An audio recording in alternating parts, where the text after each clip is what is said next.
Chers amis, bonjour. Concernant la fête de Shavuot, la Torah nous dit à la fin des 10 commandements Vechol ha'am roim et hakolot ve'et halapidim, que le peuple juif a vu les voix et les flammes.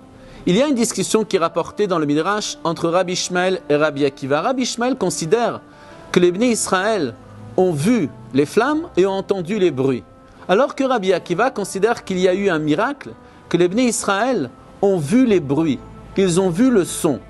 Quelle est en réalité la discussion entre Rabbi Ishmael et Rabbi Akiva? On va le comprendre à travers un exemple.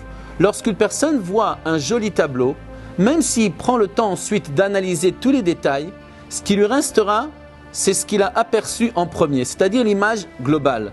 Alors que lorsque on lui raconte une histoire, ou lorsque quelqu'un construit un puzzle, même si à la fin, il se retrouve avec une belle et grande image, il lui restera tous ces petits détails. Pour lui, cette grande image sera une accumulation de plein de petits détails. Dans les mitzvot, il y a deux manières de voir les mitzvot.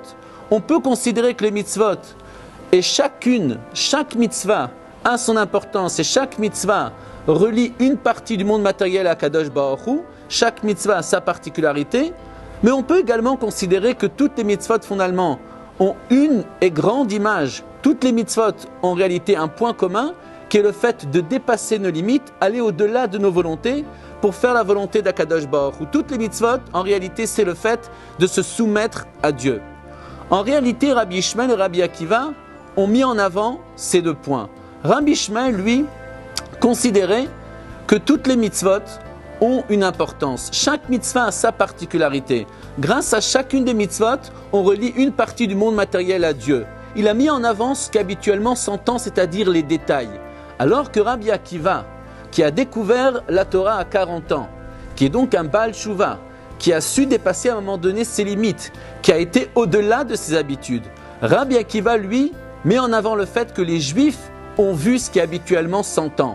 C'est-à-dire, pour Rabbi Akiva, toutes les mitzvot, ce qui compte surtout, c'est le fait de dépasser nos limites, de nous soumettre à la volonté d'Akadosh Baruch Hu et de faire les mitzvot d'Hachem. Voici la différence entre Rabbi Ishmael et Rabbi Akiva.